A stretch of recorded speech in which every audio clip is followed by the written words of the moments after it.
Ce qu'il faut savoir, c'est, par exemple, les coûts. La dernière évaluation était en date du 1er juillet 2020, soit 18 mois avant le dernier dépôt de rôle. Aujourd'hui, les coûts de construction sont plus élevés en date du 1er juillet 2023, qui est notre nouveau dépôt de rôle. Il y a aussi chaque maison, par exemple, si on prend la dimension du terrain, la surface habitable, le secteur,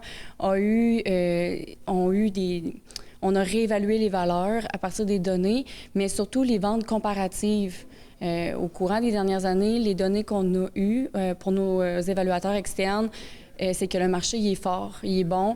Les revenus résidentiels pour le locatif est bon aussi.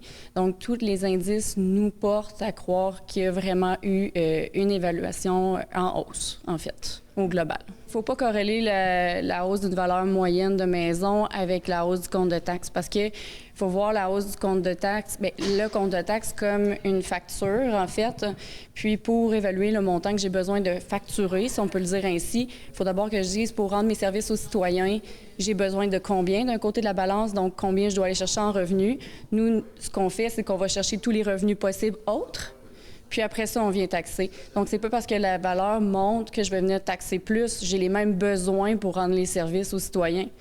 Qu'est-ce que vous répondriez aux gens qui pourraient croire que la ville a manqué de transparence, en fait, dans le dossier, dans le sens qu'ils l'ont appris ça un peu à la surprise, là? Bien, en fait, c'est pas... il faut pas le voir de cette façon-là. Nous, en fait, on a des évaluateurs qui sont externes à la ville, qui ne sont pas dans la ville de Rouyn-Noranda. On avait par souci d'attendre qu'il y ait une présentation présentielle à nos élus pour que par la suite, adviennent des questions des citoyens et que ces élus-là puissent répondre aux questions des citoyens, la meilleure transparence possible. Il ne faut pas oublier aussi qu'on a publié un avis public dès le dépôt de rôle a été effectué. Il n'est peut-être pas passé très aperçu. Par contre, nous, au niveau de la loi, on a respecté ce qu'on avait à faire. Aussi, il va y avoir des avis d'évaluation qui vont être envoyés au début janvier pour justement expliquer les valeurs de la maison de chaque personne.